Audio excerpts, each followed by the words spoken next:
Selamat malam, selamat kembali berjumpa dalam ringkasan singkat Sekolah Sahabat Harian Jemaat Yusudipuro.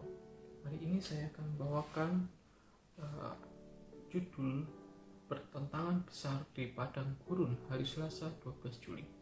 Marilah kita berdoa. Bapa di surga, terima kasih Engkau menyertai kami dalam setiap langkah kehidupan kami. Bantu kami, pimpin kami ketika kami belajar Sekolah Sahabat hari ini.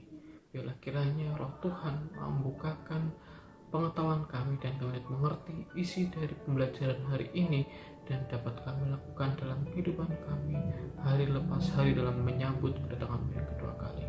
Inilah doa kami dalam nama Tuhan Yesus kami berdoa. Amin. Pertentangan besar di padang gurun. Yesus yang penuh dengan Roh Kudus kembali dari sungai Yordan lalu dibawa Roh Kudus ke padang gurun. Di situ ia tinggal 20 hari lamanya dan dicobai iblis. Lukas 4 ayat 1 dan 2. Pencobaan bisa sangat sulit karena itu menarik hal-hal lemah hal-hal yang benar-benar kita inginkan dan sepertinya selalu datang pada saat-saat terlemah kita. Lukas 4 adalah awal dari kisah pencobaan Yesus oleh iblis. Dan ini membawa beberapa masalah sulit untuk menjadi perhatian kita. Sepintas tampak bahwa Roh Kudus memimpin Yesus dalam pencobaan, namun Allah tidak pernah mencobai kita. Yakobus 1 ayat 13. Sebaliknya, seperti yang telah kita lihat, Allah memang menuntut kita ke cawan lebur pencobaan. Apakah yang mencolok dalam Lukas 4 adalah bahwa Roh Kudus dapat membawa kita ke saat-saat ujian yang melibatkan kita berhadapan dengan godaan setan yang ganas. Ya, kita baca di sini ketika kita belajar dengan judul besar dalam cawan lebur bersama Kristus. Ya, cawan lebur seperti yang kita pahami sebelumnya. Apakah cawan lebur itu? Cawan lebur itu adalah sebuah cawan atau wadah tempat memurnikan sesuatu, biasanya berupa logam. Ketika kita melihat itu akan dipanaskan dalam suhu yang sangat ekstrim ataupun tekanan yang begitu luar biasa. Disitulah diumpamakan atau diistilahkan sebagai cawan lebur. Dalam pelajaran kali ini kita belajar terkait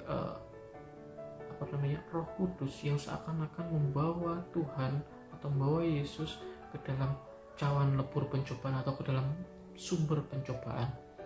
Kita melihat seperti itu ketika kita baca ayat Alkitab dari Lukas 4 ayat 1 sampai 2. Tetapi ketika kita memahami ini adalah tidak seperti yang kita pikirkan bahwa Tuhan atau Roh Kudus akan membawa kita ke dalam pencobaan, tetapi lebih kepada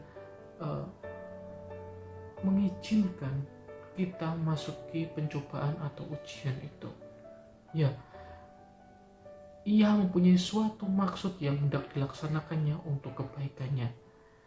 Yesus tidak takabur dalam segala janji Allah oleh pergi tanpa disuruh ke padang belantara. Tidaklah pula ia putus asa ketika penggodaan datang kepadanya. Demikian juga halnya kita.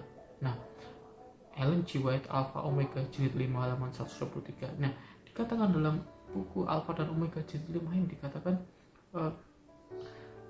ketika Tuhan dalam cerita ini, ketika Roh Kudus membawa Yesus ke dalam pencobaan adalah tidak seperti yang kita pikirkan bahwa Tuhan menuntun ke dalam pencobaan, tapi lebih kepada Tuhan ingin kita menghadapi pencobaan. Roh Kudus memimpin kita untuk bisa menghadapi cobaan. Bagaimana kita selalu berserah pada Tuhan, bagaimana kita selalu mengandalkan Tuhan dalam setiap ujian atau pencobaan itu.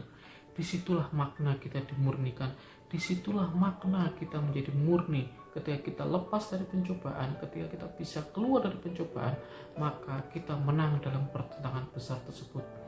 Aplikasinya dalam kehidupan kita, seringkali kita menemui masalah-masalah dalam kehidupan kita.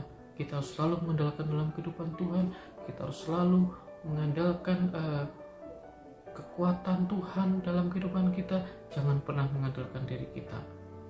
Apa yang kita rasakan saat ini, apa yang kita jalani saat ini, itu hanya berasal daripada Tuhan. Biarlah kiranya Yesus yang adalah penanggung dosa kita, dia akan menanggung setiap masalah kita, dia akan membantu setiap masalah yang kita temui dalam kehidupan kita. Bila kiranya renungan singkat ini membawa kita semakin hari semakin dekat ke dalam Tuhan. Dalam nama Yesus saya doa.